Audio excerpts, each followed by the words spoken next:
press the bell icon on the YouTube app to never miss a video from News Laundry.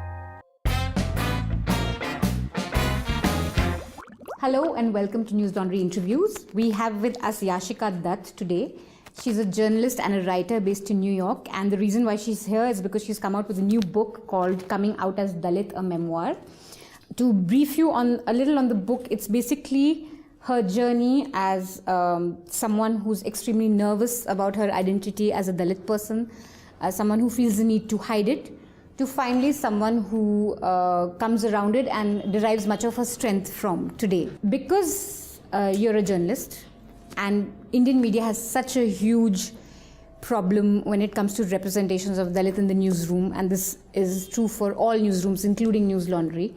My first question to you is, the time that you were there working in newsrooms, you worked in Asian Age and you worked in Hindustan Times, right? I also worked for a lifestyle magazine.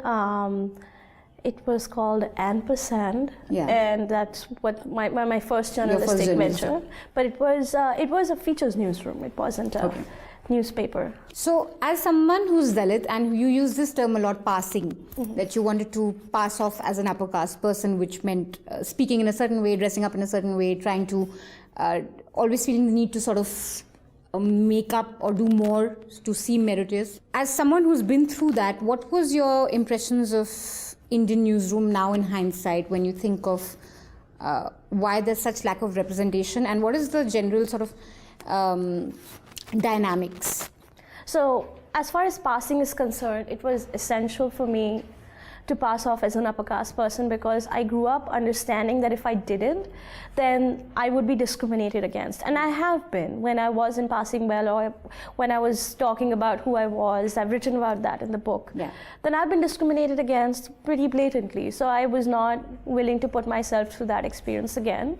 Also, I've always felt, like you rightly said, the need to make up. It was very important for me to make sure that I was seen as an equal to everybody else around me, everybody else who I assumed and mostly were upper caste people. Because if I didn't, then I would be cast off as this SC person or a Dalit person or Harijan, however you want to call us. And that would, that would create some sort of bias, whether it came to opportunities, whether it came to bylines. And I'm not saying it's true, that's how I understood things to be.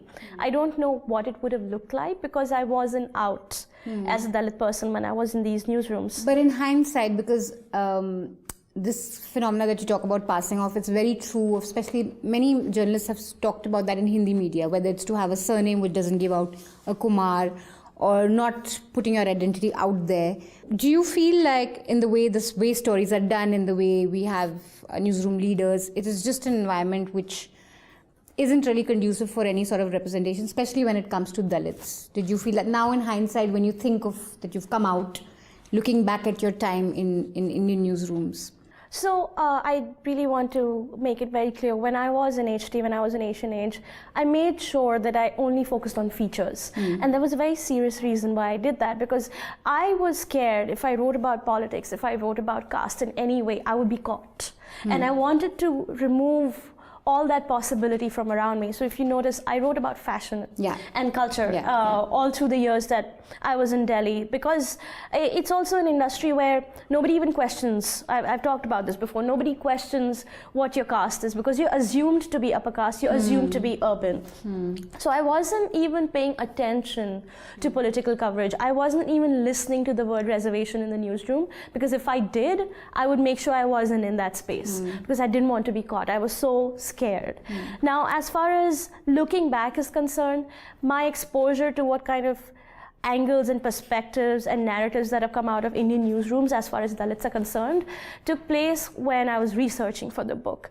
And I have vivid memories of certain instances where I recalled that this was not the way to cover that. For example, in 2006, when we had the anti-reservation protests around AIIMS, I vividly recall images of upper caste doctors sweeping the streets, or they weren't really doing a good job of sweeping, because clearly it's not what they know how to do. It's not their job. But they were just they were mimicking the action of sweeping, because they were trying to say that if you give them the reservation, then this is what we will come down to, which basically had no thread of logic. But the way television media in 2006, all these channels were starting, and there were these new news channels that we were getting exposed to. Everybody relayed those images as is. Nobody gave context. And I've spoken about this incident before because it really stood out for me. Nobody said, okay, AIMS also has a pro-reservation protest going on, which has no support from the college at all. Or AIMS has a history of discriminating against their own students. Or AIMS has terrible ragging policy, unofficial policies, so to speak. The college doesn't institute them, but the students do. And they are AIMS policies, so to speak, where Dalit students are forced to explain, quota students are forced to explain why they deserve a space in that college, why they're eating up a seat when they clearly don't have any merit, when they clearly don't have talent. And you think the media has not done a good job of putting things in context? It's just clearly not. Take stuff, because I guess that's also a lot of thinking among newsroom leaders or reporters, because they're all upper caste themselves. Well, it shows, we talk a lot about how do we report a story, whether our personal bias comes in or not. But from what I've experienced, what I've reported so far, your personal stance reflects how you pursue things, what headline you choose, whose voice is getting maximum space in that story is based out of you as a reporter and what your biases are. And if everybody is upper caste, their biases are upper caste biases. Yeah. They probably are not pro-reservation, which is why we're not seeing the other side of the story, which is why we're not seeing a full narrative, which is why we're not seeing them do their jobs well. So in your book, you talk a lot about your childhood, you talk about going to college and then, picking up your journalism job. I wanted to take it back a bit to your younger days in your school. Caste is really something that I think you're really taught about in your family, whether you're upper caste or whatever. Either you're told you're God's gift to earth, or you're told to be scared, or you're told to be maybe not ashamed, but wary of your identity in the way that you've described. Tell us, what was your first realization of the fact that you're Dalit and what it could mean as a kid? When did that first realization sort of hit you that, okay, maybe this is something I need to be wary of, is something I need to hide? So before we go further into that, I just want to point out there are several experiences, and one of the experiences of your understanding of caste, anybody who lives in India, is also not knowing what your caste is, which is also an empowering experience because you're upper caste and you don't have to worry about what your caste is. So we are seemingly in a progressive circle, we're a progressive family, we're not going to talk about caste. But it's because you have the privilege to not talk about your caste. You are an upper caste person who's never going to be questioned or discriminated. And if somebody asks your caste, you can say, so-and-so, I'm upper caste. Obviously, I'm not a Dalit, so you get away with things. Now, as far as coming to your question, when you said, what was my first realization? My earliest memories of childhood are knowing that I had to make up for a lack, a vacuum that wasn't, the want of wanting to be somebody I wasn't. That I wasn't good enough on my own, that I had to make up for it, like we've discussed before. Though I think those are my first experiences of childhood. And that's Was this because you were told about this from people in your family, or like how did you, what I'm trying to get at, I guess, is that was it something that you got to know because your friends or your friends' parents? Yeah, so I was just coming to answering your question when you talked about what was that experience when I realized what my caste is. And I remember this was this sunlit room, and it was about 3 in the afternoon. I had come back from school and I was just putting my bag down. I was taking my uniform off, and I might be 5, 6. And parents ask, what homework you got? What did you learn at school today? My mom would often ask me, did someone ask your caste? If yes, what did you answer? And I would get very irritated at that question, of course, as a 6-year-old would. First of all, why should I be ashamed of what my caste is? And secondly, why will someone ask what my caste is? What is that? where does that question come from? I'm going to school to learn the alphabet.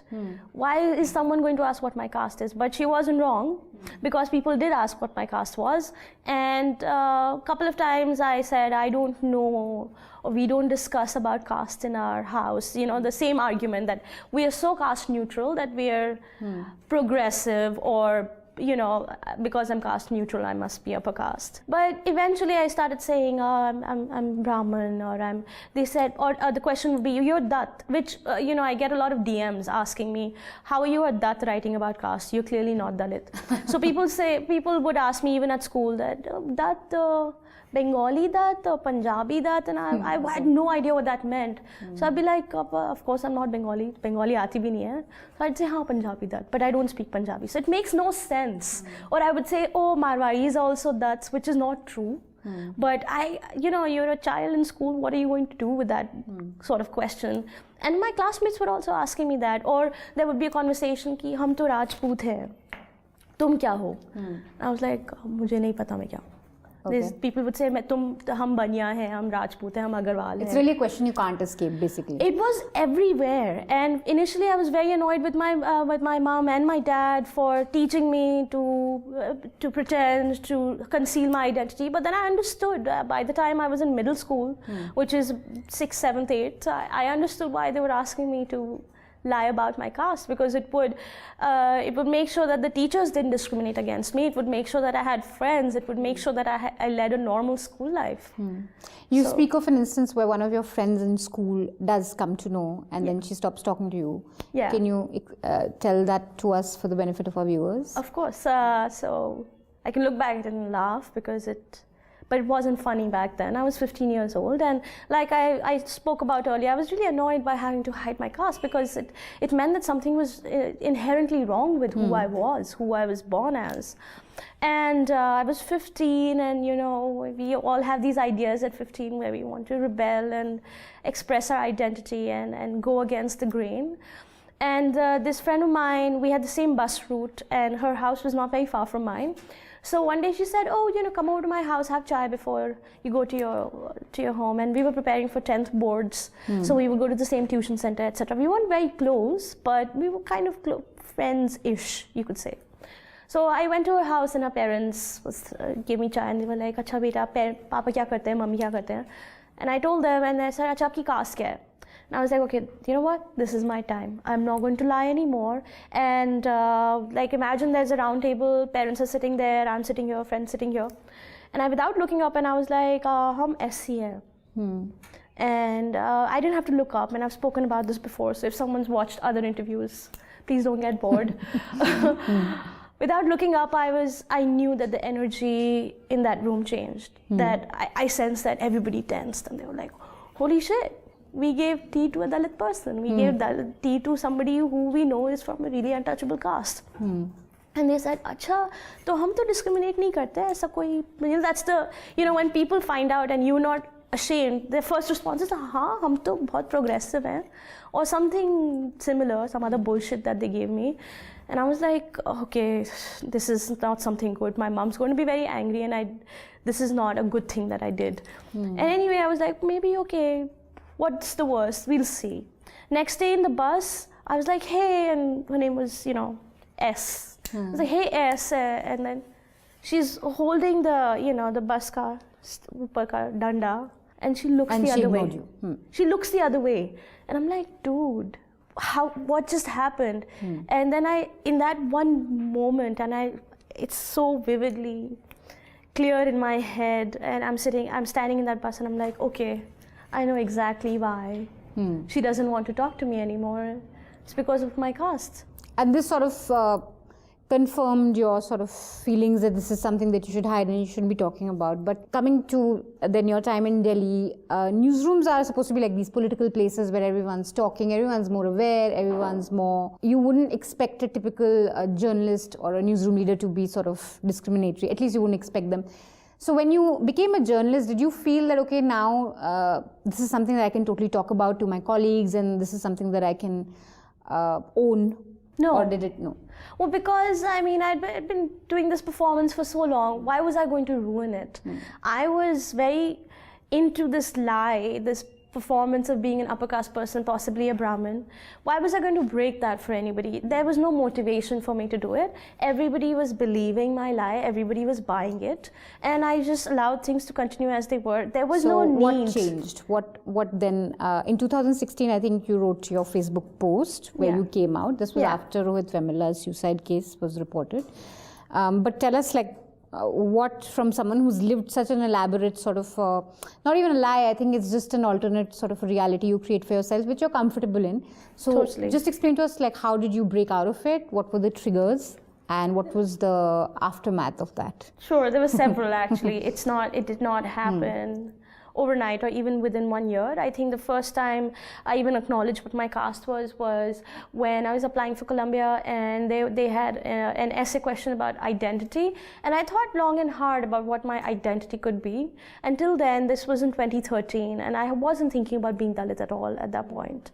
I was thinking actively about being a woman because of the 2012 Delhi rape case, but I wasn't thinking about being Dalit in that sense. And then it just became clear I couldn't ignore the fact that this is who I was. And I remembered stories from my childhood, which I've discussed in the Facebook post, I've discussed afterwards, where how my grandfather wasn't allowed to touch books. He wasn't allowed to touch a slate, which is how people, how you learn the alphabet.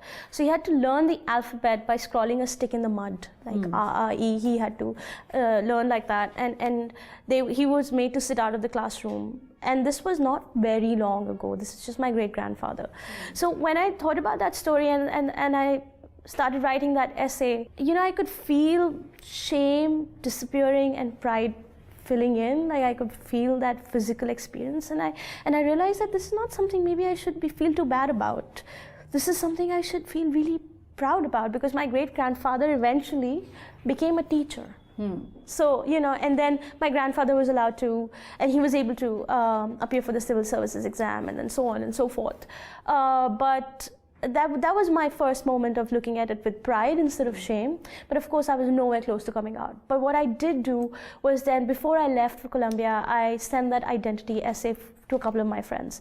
And I didn't say anything. I was like, did you read it? And they said, yeah, we read it, and I didn't get any reaction from them. So I wasn't going to be like, oh, did you realize I'm Dalit?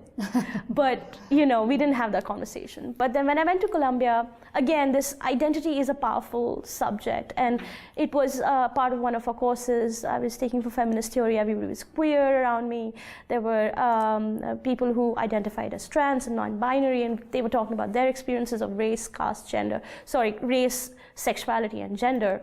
And then they came to me and they were like, so what's your experience with identity? And I could have talked about being brown in the US, which is of course certainly an issue, but it really, in that moment, it made sense to me to talk about being Dalit. And I talked about how there's a caste system that exists, and which a lot of them knew about, but I talked about how it's so prevalent even today, and it's practiced, and how people like me are forced to hide our identities, and we just accept it. We just accept that there is this unequal distribution of people in our society, and that's how it is. If they are superior, they are superior. There is no questioning that. And I told my story, much like right now, and I looked around faces in the room, and everybody had absolute shock on their faces. Now, when we talk about caste in India, like you and I or anybody else here, they would say, yeah, they have an understanding of this subject. Their reaction would come from that understanding of how they perceive it. But in that classroom, people had heard about this for the first time. And when I saw their faces, which were completely shocked and abject horror, I realized that this is not normal. This is my experience of hiding my identity, or how people are treated for being Dalit, is not normal. And that was the first time something shifted, that this is a big deal. So it was really getting out of India in a way. Completely. Like that distance really helped. I was in New York, nobody was asking me what my caste was every second day. And a lot of people I spoke with, they said, but nobody asks us, and maybe that's their experience. But I go and find a house, I'm the landlord would say, "Aap to upper caste hi lagte ho, to koi problem nahi hai." What if I didn't look upper caste? So I was like, "Acha, maine acha kiya that I'm passing." Okay. So you'd say that your education in Columbia, or your exposure to a world different from India was something that really triggered into you coming into your own and talking about it? Distance from India, distance from that question, and of course education and different experiences, and moving away from a society where caste is accepted and normalized really changed things. Talking to people who had no understanding of this concept and seeing their reaction and understanding what it really means and what your trauma really means to you. Currently in India, there's a lot of tension when you speak about reservations or even Dalit issues on, there's one side of the reality of oppressions that Dalit have faced, but there's also this economic angle that a lot of people bring into. So for example, with you, there may be, I'm sure there'll be a lot of YouTube comments below saying that, oh, but you've gone to Columbia, oh, you're privileged, you speak good English, you have a good job. There are a lot of upper caste, poorer people than you who haven't had the same opportunities as you have.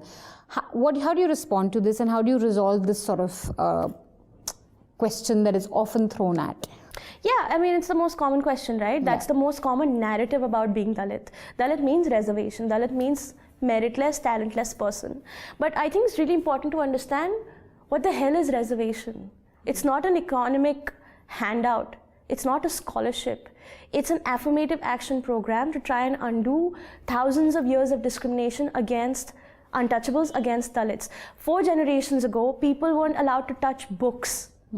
And now they are getting entry into colleges. There are still people who haven't gone to colleges. There are families who are untouchables who haven't been to colleges. And when people say poor upper caste people exist, sure, but also they weren't banned from education, which is the fundamental difference. And reservation, where is it? Where does reservation exist? In public universities and public sector. Most employment comes from private sector. So this economic argument really doesn't make sense. But you get that personally, that you shouldn't be feeling too bad for yourself.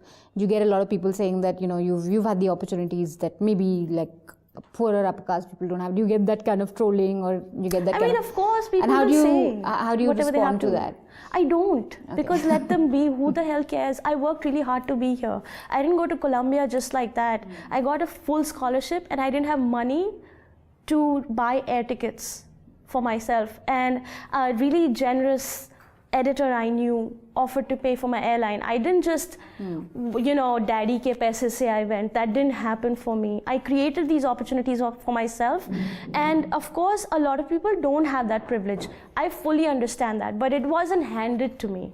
I worked super hard to get here. I worked super hard to get in Columbia, and this performance of being upper caste took a massive toll on my identity, on my confidence, on my understanding of what my esteem looked like for years. I think, and the big point that you're making here, which is more important than, is that there is a social ostracization that comes with being Dalit. So whether you're rich, you could be a poor upper caste, but you're never, like you said, stopped from studying, or you never stopped from entering public spaces, whether it's, I mean, you still have instances where grooms are beaten up for sitting on a horse on their wedding, or for sporting a mustache. Or for having an Ambedkar ringtone. Yeah. And I think the thing is that there is a certain sort of confidence that comes when you are not ostracized, or when you're, so that gives you more levers to sort of move beyond your poverty or move beyond your tough circumstances, whereas I think for a Dalit person it's doubly difficult, perhaps, like you've said, to get the requisite confidence to aim for the sort of, and which comes out a lot in your book. Right. I think it talks a lot about you dealing with a very fundamental sort of a confidence issue that was put into you. Right. Which you then had to sort of... No, but here's one thing I want to say about that. So even as, for example, let's take 2 people of the same economic background. Yeah. A poor upper caste person versus a poor Dalit person, both people want to start a business. This person will have capital, support, and space to do what they want. There are, in the book, I'm sure as you would you'd read, Dalit people are not allowed to start businesses because it's not how dare they? It's not what you do. How dare they start a business when they're supposed to go and clean bathrooms? So that fundamental shift in how society views these 2 people who basically eating the same kind of roti at home is what really matters, or allowed to show vanity. Like an upper caste poor person still lives with the sense of pride ki if I make a pakka house, this is going to be great. A Dalit person doesn't know if they make a Pakka house, what the village is going to do to them. That's the fundamental difference. More than confidence, it's how society looks at you and what you're allowed to do in the society while being Dalit. That really matters. I think that's one, and I think that's one major conversation that we just don't have in the mainstream media when we're talking about these things. What would you advise young, especially like young Dalit students studying journalism, who want to become journalists, who want to join Indian newsrooms? How would you what would your message or advice be to them? I would say read everything. Read Ambedkar, read African American history, read social justice movements around the world. Make your arguments so strong and powerful that nobody can tell you what your history should be. Nobody can make you feel ashamed of who you are. And then come to a newsroom and be brilliant. Be so bright that they cannot sandpaper your brightness. They can't overshadow it. They'll be forced to listen to you. Use social media. Especially now, if you're a young Dalit journalist, you're a young aspiring journalist who's Dalit, use social media. Make sure you have the best arguments around. Make sure that they're ironclad. Make sure that nobody can question your knowledge, your facts, your data, your analysis. And when you're that good, people will have no choice but to listen to you. And that's what happens with this book. I did so much research and I spent 3 years and it was extremely difficult. But I made sure that nobody can question what my arguments are because it's supported by data and facts. And if you're a person of science, you have to agree with what's being said. What do you think of, because you were talking about social media, what do you think of, I think over the past 3 or 4 years, we've had a lot of women and men on social media, Ambedkarites, talking about their issues. We've also have portals like Roundtable India, who are really like speaking about their issues without allowing like a mainstream, upper caste, mainstream-led media sort of hijack their conversations. What do you think about them? And do you have any favorites to? Well, I think that's the most powerful aspect of the Dalit movement so far, is that we have Dalit-owned outlets. Like Roundtable India, for example, is one. Dalit Camera is another. Yeah. Dalit Camera is a YouTube channel. And Dalit Camera has covered stories where mainstream media has not even thought of reaching. They have hours and hours of footage of marches, of protests, of atrocities. So I think social media is, the internet, so to speak, is the most powerful thing that could happen to a movement like ours, where we can articulate our ideas, where we can discuss and share, and where we don't need upper caste media, so to speak, to pay attention to us. Like, for example, Rohit Vemula's death. It appeared in newspapers 2 days after the whole incident happened. Dalit Camera had been covering the whole thing right from his protests and how he was being treated from the beginning. And there's documentation available of that, which is why nobody could deny that happened, that those things really happened the way they did.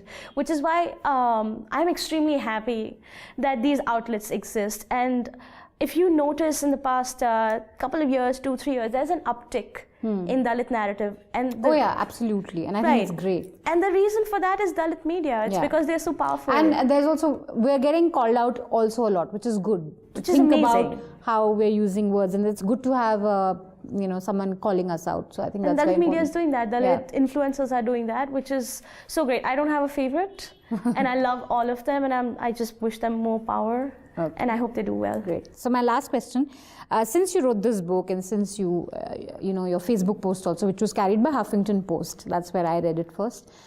Did you have other Dalit people calling you up, women and men, saying that they've similarly have had to hide who they are? I guess what I'm trying to do is understand the proportion of how many people actually go through life thinking, okay, this is something we must hide, a very big part of who they are. My Facebook feed was flooded with messages after I came out. People just reached out in so many numbers that I couldn't accept friend requests anymore because people were just telling me that we feel seen, this is exactly my experience, I know what it is to hide. And it's really funny because what happened is that somebody took a profile picture of mine and put a quote of it, and it became a meme. And it was only shared in Dalit circles, but people identified with that so strongly that my coming out became a meme. And you know what that means? That means so many people are identifying with it. So while I don't have numbers, but I know that there are at least thousands of Dalit people out there, because we don't have choice. We don't have choices. We have to hide our last names.